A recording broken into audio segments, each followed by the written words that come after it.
IKM FAUI, selamat datang di Rehpod, podcast PMB FAUI 2021 yang akan memberikan informasi yang menarik dan bermanfaat dalam perbincangan kita kali ini yang hangat. Sebelumnya, apa kabar nih semuanya peserta PMB FAUI? Semoga lagi baik-baik aja dengerin podcast ini di rumah masing-masing. Sebelumnya, perkenalkan, aku Lintang Mutiara Savana, biasa dipanggil Lintang, dari FAUI 2019 yang akan memandu jalannya podcast pada hari ini. Nah, pada podcast kali ini kita akan ngebahas mengenai kekerasan seksual di kampus nih. Mengenai apa aja sih definisi dari kekerasan seksual itu, gimana bentuk-bentuknya, dan kita bakal bahas mengenai cara pencegahannya, cara penanganannya, dan sebagainya. Dengan podcast ini diharapkan teman-teman peserta PMB FAUI dapat memahami nih terkait kekerasan seksual di kampus serta cara pencegahannya, cara penanganannya, dan kemudian semoga teman-teman bisa kemudian mengaktualisasi nilai-nilai serta pemahaman dari kekerasan seksual ini dan kemudian kita bersama-sama mendukung penghapusan kekerasan seksual di dalam kampus. Untuk membahas terkait kekerasan seksual ini, kita kehadiran beberapa narasumber keren nih, yaitu ada Mbak Wulan dan Bu Inge. Kepada Mbak Wulan dan Bu Inge boleh memperkenalkan diri. Halo semuanya, ingin perkenalkan namaku Dewi Wulandari atau biasa dipanggil Wulan, FAUI 2018.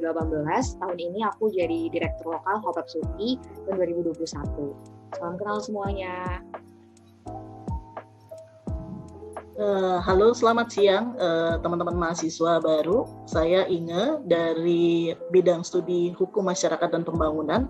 Saya juga mengajar di Klinik Hukum Perempuan dan Anak. Selamat datang di Fakultas Hukum UI, selamat belajar. Terima kasih.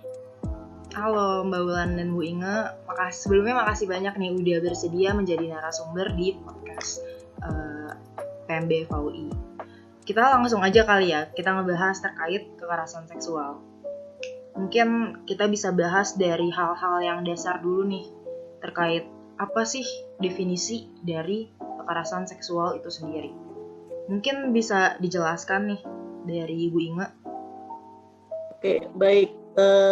Nanti saya coba untuk menjawab dengan situasi yang biasa terjadi. Jadi kalau kita lihat yang disebut sebagai kekerasan seksual itu seringkali orang menafsirkannya harus secara fisik gitu.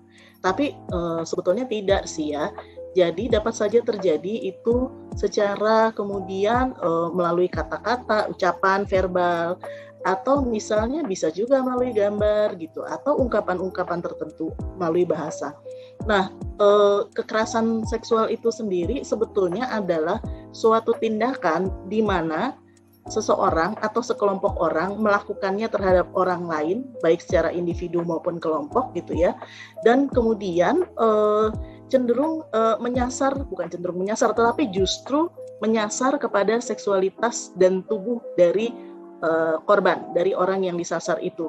Jadi dianggap sebagai objek dan kemudian disasar, dan sehingga kemudian orang yang bersangkutan yang menjadi korban itu merasa tidak nyaman karena merasa dia telah diganggu atau dilukai atau bahkan kalau kita boleh bilang dilampaui ya wewenang hak atas tubuhnya itu oleh orang lain. Nah, bentuknya memang tadi seperti saya bilang bisa dalam bentuk fisik, mulai dari yang paling kalau kita boleh, sebenarnya saya tidak terlalu suka membuatnya dalam skala, tetapi kemudian mulai dari yang paling sering terjadi pelecehan seksual sampai kemudian ke perkosaan. Demikian Mbak Lintang. Kalau kan tadi Bu Inge bilang bahwa kekerasan seksual tuh ada fisik, ada verbal. Ya. Nah, kalau sekarang tuh yang marak terjadi tuh bentuk-bentuk kekerasan seksual apa aja sih, Bu? Ya, baik. Jadi sebetulnya sekarang tuh konteksnya ini ya. Sekarang konteksnya kita ngomongin soal pandemi gitu ya. Karena yang paling kontemporer ya masa pandemi ini, dan ini mengubah banyak hal termasuk juga cara orang berinteraksi. Sebetulnya sebelum pandemi mulai, kekerasan seksual ini juga sudah banyak terjadi gitu, dan kebanyakan memang orang melakukannya itu dalam bentuk kayak tadi saya bilang fisik. Kemudian kalaupun secara verbal itu catcalling yang dilakukan juga secara fisik. Jadi maksudnya orangnya sama-sama tatap muka nih gitu. Tetapi kemudian pada saat pandemi sekarang ini, di mana proses belajar mengajar itu atau proses bekerja itu lebih banyak dilakukan melalui media-media seperti platform seperti Zoom atau misalnya seperti Skype atau misalnya Google Meet dan Microsoft Teams. Yang sering terjadi justru adalah bentuk kekerasan seksual yang digunakan difasilitasi melalui teknologi.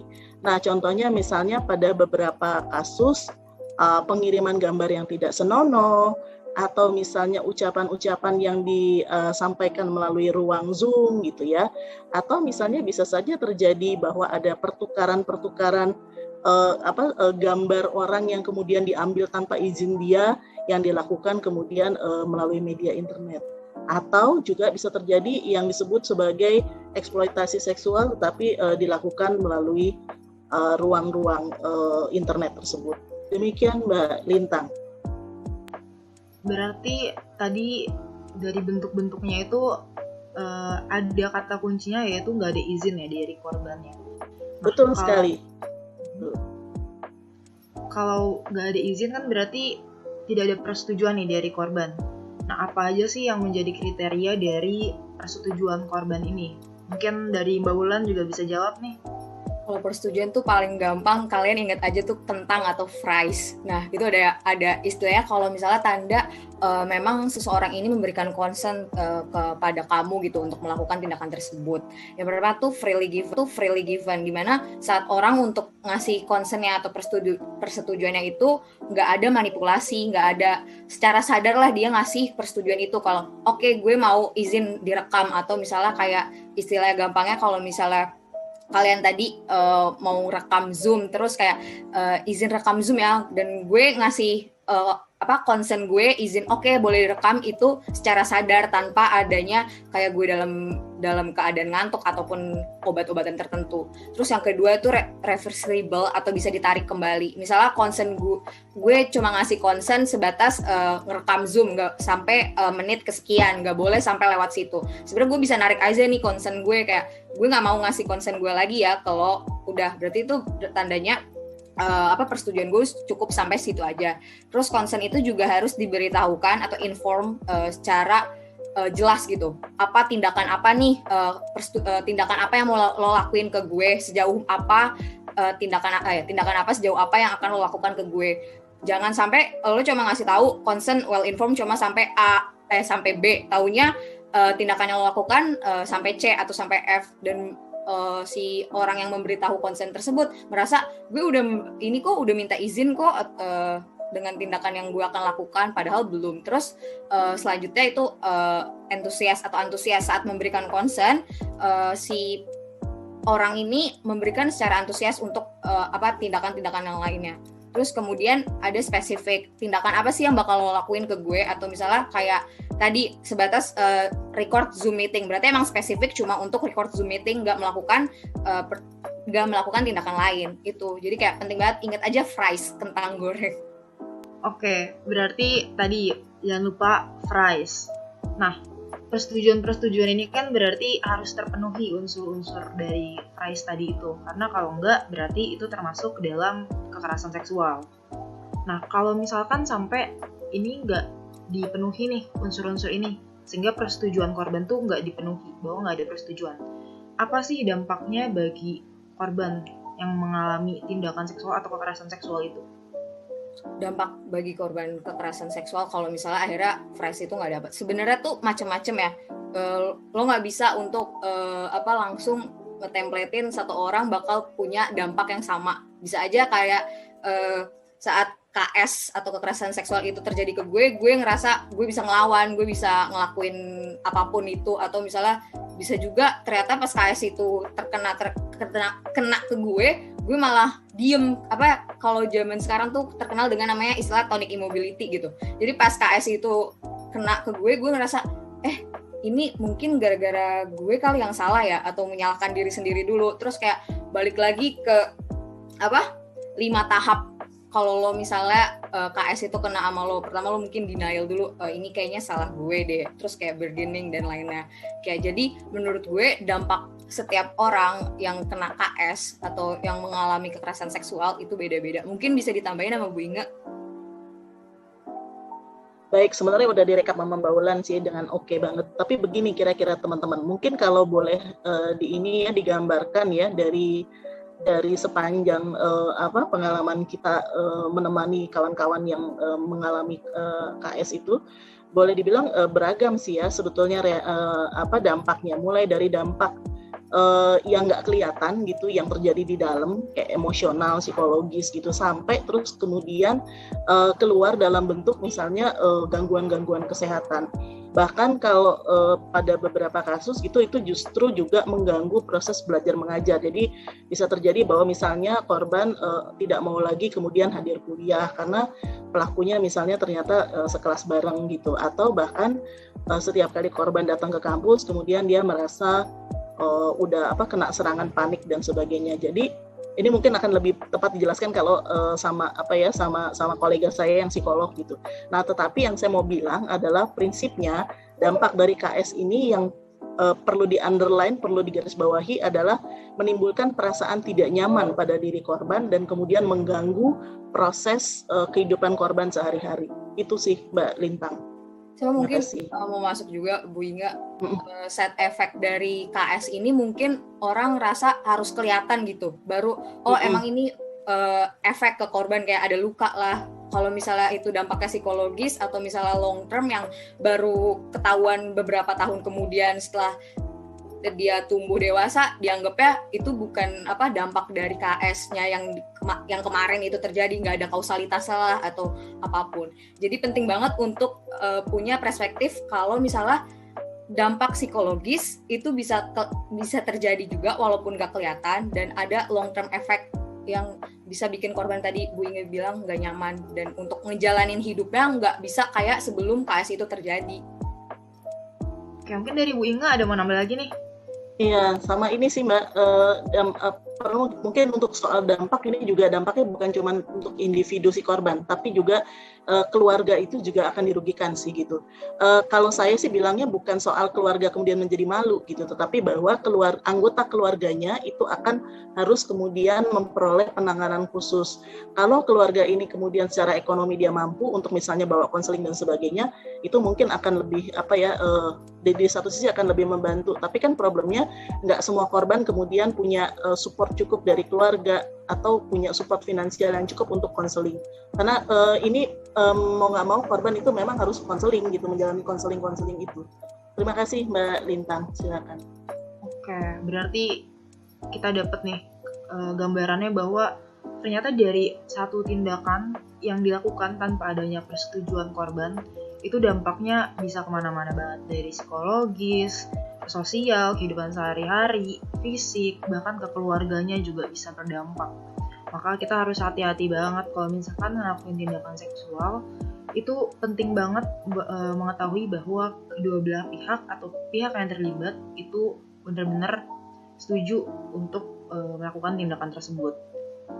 Nah, karena dampaknya ini parah banget bagi korban, maka apa sih yang perlu diperhatikan dalam kita menyikapi kasus kekerasan seksual supaya kita tuh nggak justru memperburuk kondisi korban, kayak supaya korban tuh tetap merasa terbantu dengan kita, dan kenapa sih kita harus memperhatikan hal-hal ini gitu? Mungkin dari Mbak Wulan. Ini paling sering deh kalau misalnya ngebahas tentang kasus KS, korban akhirnya berani ngelapor dan lain-lain. Itu terutama paling penting adalah perspektif korban.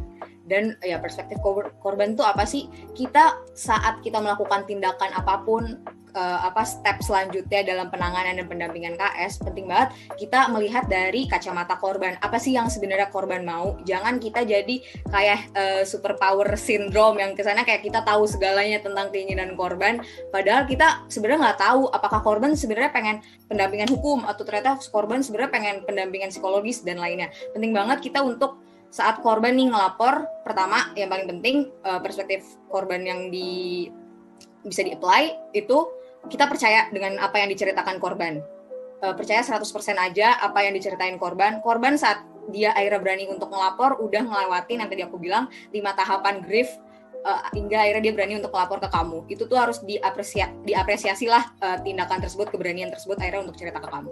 Akhirnya kamu percaya sama cerita korban dan lainnya. Terus saat ngasih bentuk pendampingan psikologis kayak first aid gitu, first aid psychological, terus kamu tanya lah sama dia, apa sih sebenarnya yang kamu pengen gitu, apa sih tindakan apa yang pengen kamu lakuin, step apa nih, misalnya korban pengen pendampingan psikologis, ya udah kamu bisa assign ke lembaga-lembaga terkait yang emang capable untuk hal tersebut. Atau misalnya korban ingin pendampingan hukum atau pendampingan yang lain yang korban inginkan. Jangan sampai kamu pengennya cenderung nih kalau orang-orang biasa gitu yang tidak menerapkan perspektif korban karena pengennya ada emosi juga kali ya, kebawa marah atau ke-trigger gitu. Inginnya kayak yaudah nih korban pelaku dihukum aja setimpal sekuat-kuatnya. Padahal dari korban sendiri secara mental dan lainnya belum siap untuk ngelewatin itu semua. Ternyata korban masih kayak dalam keadaan mentalnya belum kuat lah, belum stabil untuk ngelewatin beberapa tahapan hukum ataupun lainnya. Jadi penting banget untuk nanya keadaan korban dan memastikan korban dalam keadaan yang udah stabil dan udah menurut dia udah nyaman secara mentally dan untuk bisa ngelanjutin yang lainnya. Terus itu aja sih kalau dariku berperspektif korban tuh. Pokoknya apapun, intinya adalah apapun yang kamu lakukan, meminta persetujuan dari korban dan melihat itu dari kacamata korban lagi. Apa sih yang korban inginkan? Jangan terburu-buru untuk ngelakuin hal sesuai keinginan kamu. Karena kasus kekerasan seksual udah membuat korban kehilangan hak lah, istilahnya udah diambil haknya sama si pelaku. Jangan sampai kamu malah jadi orang yang ngambil hak korban lagi atau menjadi revictimisasi lah ke korban. Itu sih kalau dari aku. Yep. Benar banget Mbak Wulan, jangan sampai nanti korban udah kena kekerasan seksual malah kita jadiin korban 2 kali karena tindakan kita yang ngejudge korban dan segala macam. Nah tadi kan ini nih cara untuk ngebantu korban kalau misalkan kita sebagai pihak yang diceritain sama korban. Nah kalau misalkan kita melihat tapi kita nggak diceritain, jadi kayak kita ngelihat langsung ada kejadian kekerasan seksual, apa sih yang bisa kita lakukan untuk membantu korban gitu, untuk mengeluarkan dia dari situasi itu? Mungkin dari Bu Inge bisa ngejelasin? Oke, baik Mbak Lintang. Jadi mungkin ini juga Mbak Wulan bisa jelasin karena Mbak Wulan juga di Helps ya. Jadi saya kira sebagai peer group gitu atau sebagai kalau itu jadi ada yang namanya bystander kan. Jadi ada orang ketiga yang kemudian melihat situasi itu dan kemudian bisa misalnya anggota keluarga atau misalnya kayak kita peer group gitu, atau misalnya saya sebagai dosen kebetulan melihat mahasiswa saya gitu ya. Nah yang bisa dilakukan itu adalah sebetulnya satu, kita concern dulu terhadap itu. Jadi jangan terus kemudian ya udah itu kan dia sama temennya gitu, kalau misalnya ternyata mereka pelaku dan korban saling kenal. Nah tapi kita berusaha untuk kemudian kalau kita tanya sama korban, kamu nyaman dengan tindakan itu? Kalau dia nggak nyaman berarti kan udah jelas itu indikasi bahwa memang betul confirm itu kekerasan seksual. Kemudian kembali kita tanyakan juga apakah kemudian langkah apa yang kemudian korban inginkan gitu. Dan kembali lagi fokus kita adalah pada sebesar-besarnya kepentingan korban. Jadi kalau ternyata dia bilang, Bu, saya nggak mau ini dibawa sampai ke tingkat rektorat, tapi saya misalnya untuk diselesaikan, tapi saya bisa kuliah lagi, saya cukup percaya diri untuk kuliah lagi. Maka kemudian kita seperti tadi dijelasin sama Mbak Wulan juga, kita kemudian mendorong juga, memberi support juga kepada dia misalnya untuk melakukan konseling gitu. Karena seingat saya sih di Fakultas Hukum UI kita punya konselor yang cukup mumpuni ya di bidangnya, sehingga kemudian dan kita beruntung karena punya beliau. Jadi kita bisa kemudian datang kepada beliau untuk konsultasi awal, bahwa kemudian nanti akan dilanjut ke mekanisme konseling yang khusus itu, yang spesifik itu tergantung juga pada keputusan korban. Tapi kalau ternyata misalnya korban bilang, Bu, saya mau lanjut, maka kemudian kita harus dampingi gitu sih. Nah problemnya adalah memang kita masih di UI, untuk UI kita masih memerlukan satu landasan hukum, dan sekarang sebetulnya sudah ada, tinggal disahkan aja oleh rektor terkait dengan peraturan rektor mengenai pencegahan dan penanganan kekerasan seksual di kampus Universitas Indonesia. kita harap ini segera disahkan. Kemudian juga kalau saya nggak salah, sebentar lagi juga kita akan punya peraturan Menteri Pendidikan terkait dengan pencegahan dan penanganan kekerasan seksual di kampus, maksudnya di universitas.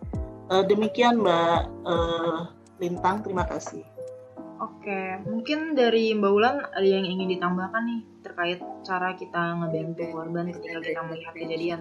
Bystander intervention tuh menurut gue agak lumayan tricky. Karena tadi Bu Inge juga udah sempat jelasin kan, kayak ternyata korbannya merasa enggak kok ini oke, gue nggak kenapa-napa, atau misalnya lo langsung datang aja taunya korban bisa aja dalam keadaan malah makin mempersulit korban. Apalagi ini dalam keadaan lo juga mungkin kalau mahasiswa baru masih fully stranger kan, gak enak juga untuk bisa intervensi langsung lah ke kasus KS gitu kan. Pertama tuh kalau di Green Out atau kalian tahu Hollaback, itu dia membagi bystander intervention tuh ada 5 cara lah, 5 step kayak disebutnya 5D. Yang pertama tuh direct, bisa secara langsung lo nyampein ke pelaku kalau misalnya tindakan yang dilakuin itu nggak benar, atau tindakan yang lo lakuin itu termasuk ke dalam pelecehan seksual atau tindakan kekerasan seksual dan lainnya. Tapi yang harus lo perhatiin lagi untuk saat lo melakukan direct ini, ada beberapa pertanyaan nih. Apakah saat lo ngelakuin direct ke pelaku, kondisi korban aman atau enggak?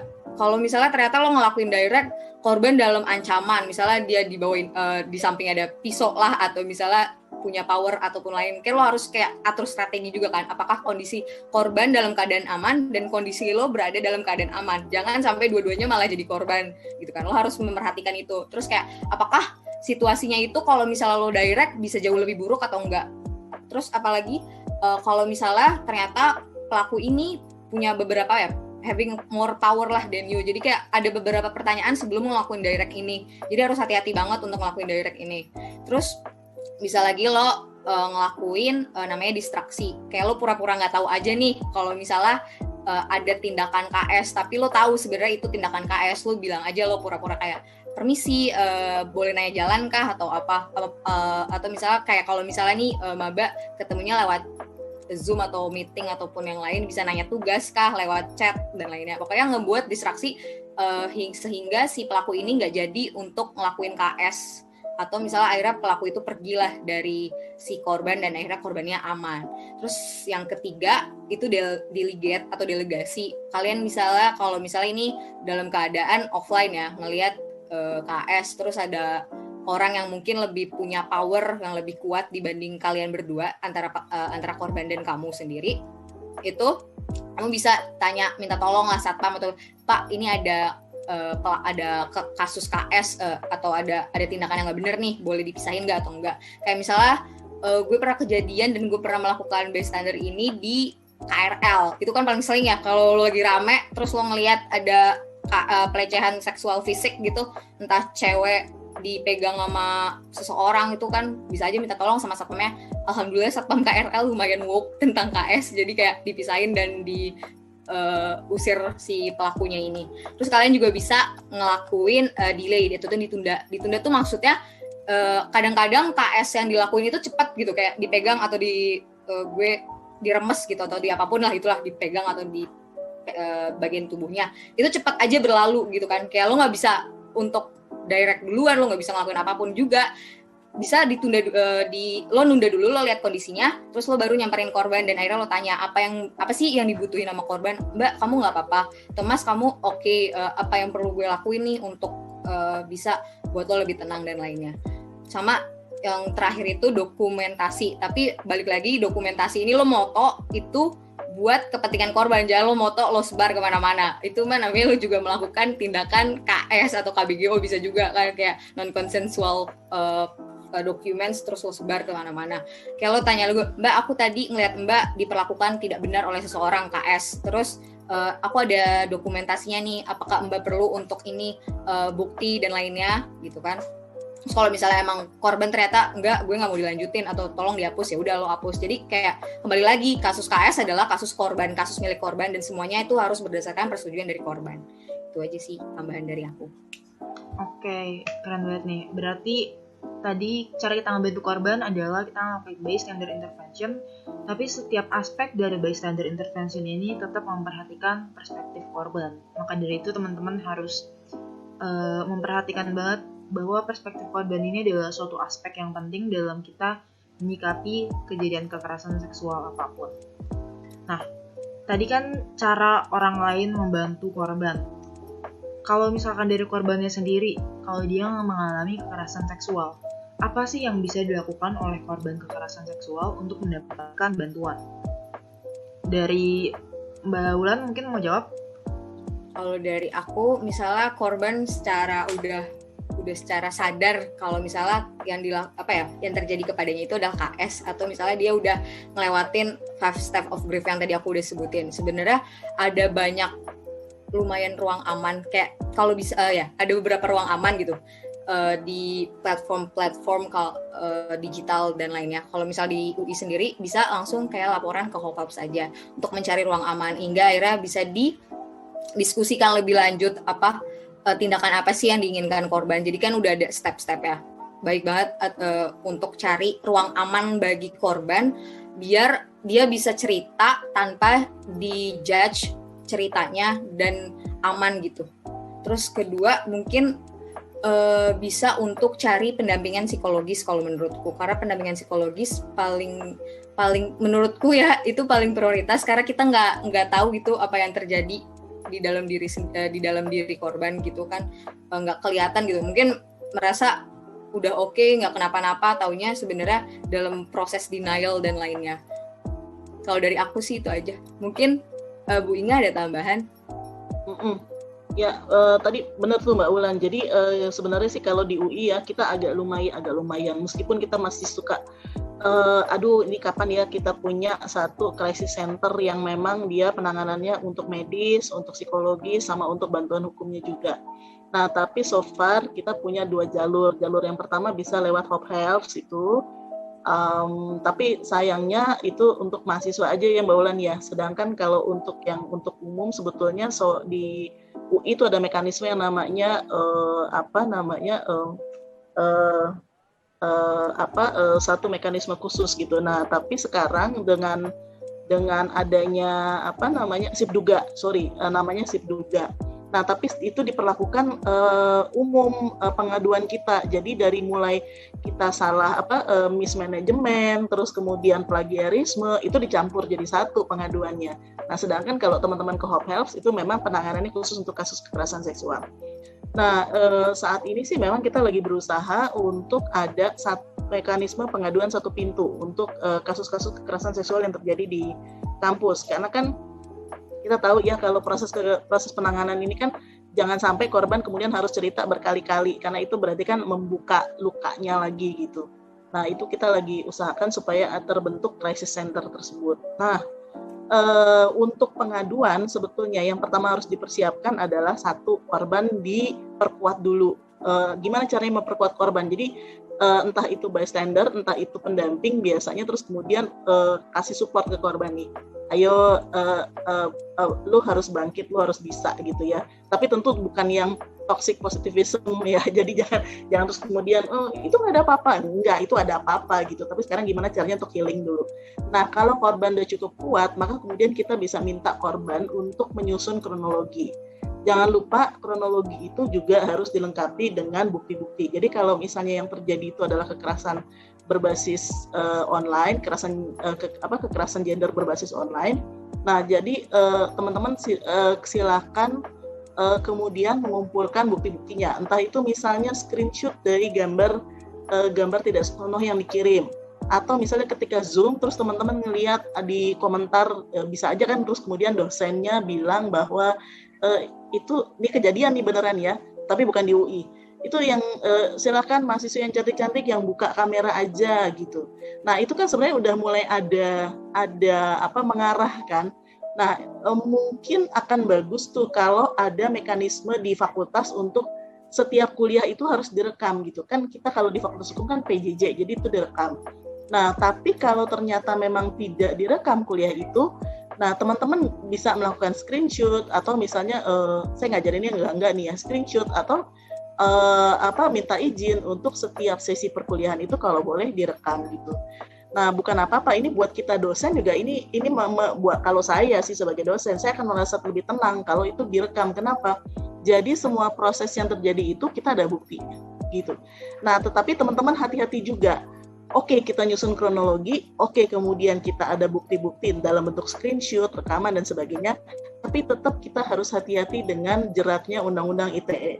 Karena sering terjadi bahwa kemudian karena kita nggak sabar sama birokrasinya, kita speak out di medsos, terus buktinya kita upload di sana, semua orang lihat, maka kemudian akhirnya korban netizen 62 ya gitu. Korban kemudian justru mendapat beban yang lebih berat karena dinyinyirin gitu ya, dan kemudian juga bahkan kemudian bukan nggak mungkin bahwa dituntut balik dengan menggunakan jerat dari Undang-Undang ITE tersebut. Demikian Mbak Lintang, terima kasih. Aku mau nambahin juga kali ya Bu Inga. Sebenarnya silakan. Lingkup kerja HOPHALP sendiri nggak cuma untuk mahasiswa, untuk Sivitas Akademika UI, sama kalau misalnya ternyata kejadian KS-nya itu terjadi di lingkup UI kalau misalnya offline. Kemudian kalau misalnya pelakunya itu adalah dari Sivitas Akademika UI, kemudian korbannya mungkin dari pihak luar, itu juga HOPHALP bisa bantu. Kemungkinan dari situ, kalau misalnya ternyata ada laporan-laporan lain nih untuk non-UI, HOPHALP bisa ngebantu juga, tapi HOPHALP akan merujuk ke lembaga atau institusi yang emang kompetensinya yang sesuai dengan kompetensinya gitu sih Mbak Bu Inga. Sama mungkin tadi agak kronologi dan lain-lainnya tuh penting banget untuk menyimpan kronologi lewat drive ataupun agar supaya data dan pribadinya nggak klik keluar dan akhirnya korban tetap aman. Oke, thank you banget penjelasannya dari Mbak Wulan dan Bu Inga, udah lengkap banget terkait apa yang bisa dilakukan korban, bahkan dari step by step-nya juga udah ada. Nah, kalau misalkan di UI itu sendiri, kan tadi ada mekanisme pelaporannya yang udah dijelasin sama Bu Inga tuh. Tapi ada nggak sih panduan atas penanganan yang ideal terhadap kasus kekerasan seksual itu gimana? Dan kenapa itu belum dipenuhin gitu di UI? Boleh dari Bu Inga mungkin jelasin dulu. Oke, terima kasih Mbak Lintang. Sebenarnya sih kita kalau dari segi panduan ya kita udah punya SOP. Terus SOP-nya itu udah dipajang di websitenya Fakultas Hukum UI. Jadi teman-teman maba silakan mengakses itu. Nah, problemnya adalah kemudian itu SOP. Jadi harusnya itu kan adalah teknis pelaksanaan. Ya, oke, sebagai orang hukum, kemudian seringkali kita mempertanyakan gitu, ini ada teknis pelaksanaannya, tapi dasar hukumnya di mana nih gitu. Nah, ini yang masih kita tunggu-tunggu sebetulnya pada tingkat peraturan rektor gitu. Kalau saya nggak salah di FISIP itu bahkan sudah mulai untuk membuat membuat peraturan untuk tingkat fakultas. Jadi SAF itu kemudian bersama-sama dengan Dewan Guru Besar Fakultas itu sudah mengkonstruksi peraturan untuk tingkat fakultas. Jadi diharapkan supaya peraturan ini bisa ngeling gini dengan peraturan rektor kalau memang itu jadi disahkan. Kita sih berharap dalam waktu dekat karena memang sebetulnya udah diusulkan dari 2019 Mbak gitu, tapi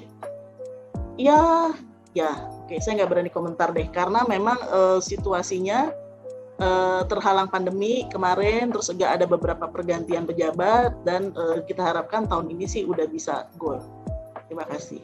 Oh, berarti ini boleh dari Mbak Wulan dulu. Mungkin aku izin masuk juga kan. Apa? Walaupun mungkin belum ada nih peraturan KS yang secara terminologi menggunakan KS atau kekerasan seksual sebagai terminologinya peraturannya.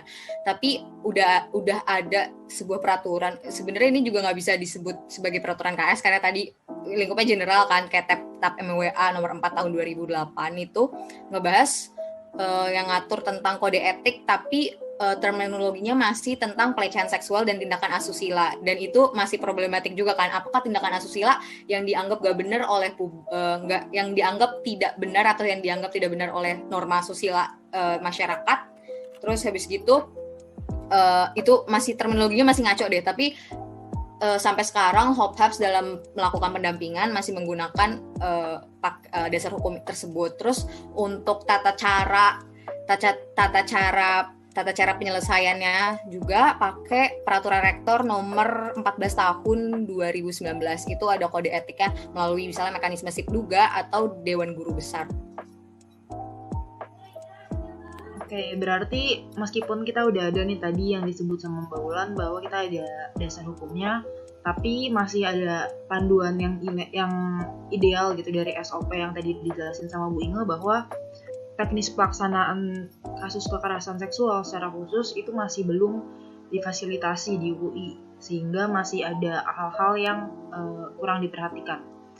Nah, berarti apa sih yang perlu dilakukan gitu, mungkin oleh UI atau oleh warga UI, untuk memastikan bahwa penyelesaian kasus kekerasan seksual ini dapat terlaksana dengan baik dan tetap berperspektif korban? Mungkin dari Ibu Inge boleh? Oke, baik. Jadi kita sih ya untuk warga UI, jadi segini, kalau kita melapor itu kan seringkali kemudian lewat Sipduga. Nah, tapi Sipduga ini kan kemudian juga responnya nggak terlalu cepat juga ya, karena banyak pengaduan lain kecampur. Jadi memang karena dia nggak spesifik khusus untuk KS. Nah, jadi ketika misalnya ada korban melapor, jadi boleh dilakukan secara linear. Jadi misalnya lewat Sipduga iya, kemudian juga lewat Hope Health juga iya, terutama untuk pendampingan dari peer group gitu ya. Terus kemudian juga secara administratif melalui kemahasiswaan. Nah, kalau di kita itu kemudian juga yang sudah dipraktekkan itu di Fakultas Hukum dan FISIP, FIB juga itu, jadi dari kemahasiswaan itu kemudian di-report ke Wakil Dekan 1 dan kemudian dibahas di Dewan Guru Besar untuk terutama apabila ternyata pelakunya itu juga adalah dosen gitu ya. Nah, dalam hal ini sebetulnya jadi dari segi prosedur kita itu udah mulai rapi. Tetapi kemudian dari segi etika penanganan seringkali yang kelupaan itu adalah satu soal identitas korban. Itu seringkali kemudian mungkin karena saking terlalu bersemangatnya dicerita, ketika lagi ngobrol-ngobrol keceplosan lah itu nama korban dan sebagainya. Nah, itu jadi dalam proses itu kita masih suka ketinggalan gitu soal isu etika ini. Kemudian yang kedua, karena birokrasinya sedemikian itu, yang masih perlu harus kemudian diperbaiki adalah persoalan waktu penanganan. Itu juga kita perlu lebih ringkas, lebih efisien.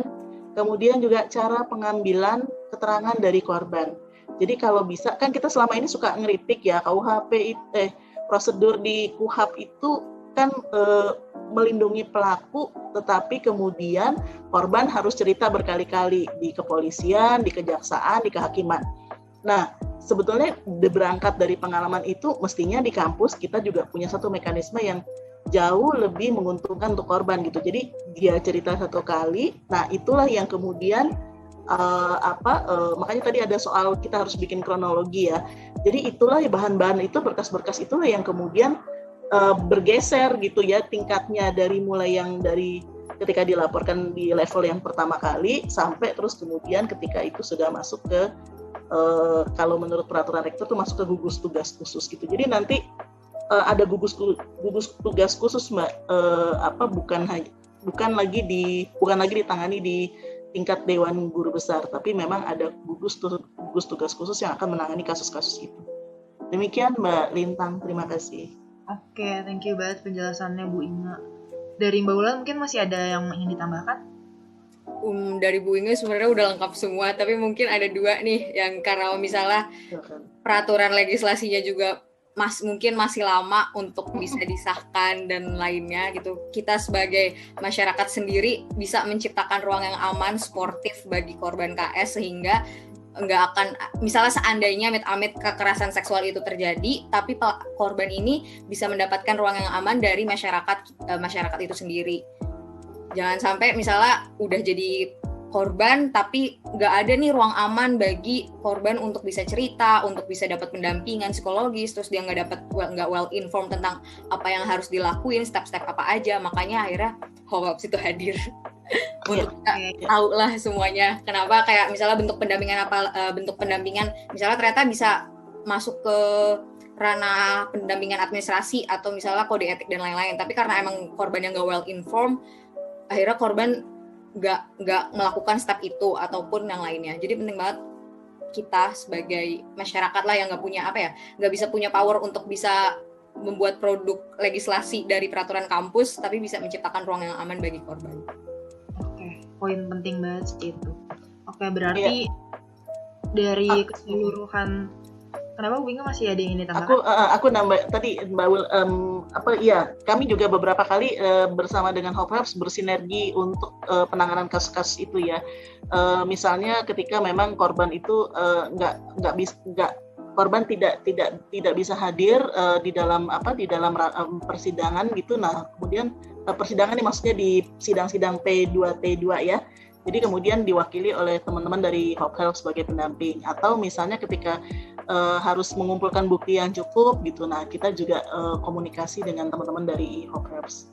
Demikian Mbak Lintang, terima kasih. Oke, berarti mungkin bisa disimpulkan dari obrolan kita hari ini bahwa kekerasan seksual ini adalah suatu isu yang serius, terutama di kampus UI, dan kita harus benar-benar memperhatikan kayak bentuk-bentuk kekerasan seksual itu dapat terjadi dalam banyak bentuk, dan ada satu aspek yang penting, yaitu adanya persetujuan korban, sehingga kalau setiap tindakan kekerasan seksual tanpa persetujuan korban itu merupakan kekerasan seksual, dan dampaknya itu sangat nyata dan buruk bagi korban maupun sekitarnya. Sehingga dalam kita menyikapi kasus kekerasan seksual, kita harus tetap berpedoman pada perspektif korban, baik dalam menyikapi kasus yang diceritakan kepada kita, yang kita lihat secara langsung, yang kita dengar ketika kita mendampingi korban, maupun dalam proses penyelesaian kasus kekerasan seksual. Dan di UI sendiri ada beberapa mekanisme pelaporan, ada juga SOP-nya, tapi itu sifatnya belum dianggap mengikat, sehingga perlu ada peraturan rektor yang sifatnya mengikat dan dapat memfasilitasi proses penyelesaian kasus kekerasan seksual di UI secara komprehensif dan tetap berperspektif korban. Oke, maka dari itu kita semua harus lebih concern dan memahami serta menciptakan ruang aman terhadap kekerasan seksual di kampus, sehingga akhirnya kemudian nanti kampus UI semoga banget bisa jadi ruang aman bagi korban kekerasan seksual. Bahkan semoga nggak ada lagi nih kasus-kasus kekerasan seksual di UI sama sekali. Amin. Oke, dengan demikian berakhir juga nih obrolan kita pada hari ini sayangnya. Dan maka dari itu makasih banget kepada Mbak Ulan, kepada Bu Inge, makasih banyak atas penjelasannya. Semoga dengan ini teman-teman peserta PMB FAUI 2021 dapat memahami kekerasan seksual dan bersama-sama menciptakan ruang aman di FAUI atau di UI secara luas, atau di Indonesia secara luas, semoga. Oke, makasih semuanya, selamat beraktivitas, dan kepada peserta PMB jangan lupa untuk follow semua media sosial PMB FAUI 2021 untuk tahu informasi-informasi terkait PMB, dan juga untuk ngikutin terus episode-episode Rehpod lainnya. Goodbye semuanya, see you on another episode. PMB FAUI 2021, prepare for the future, broaden the horizon. Bye!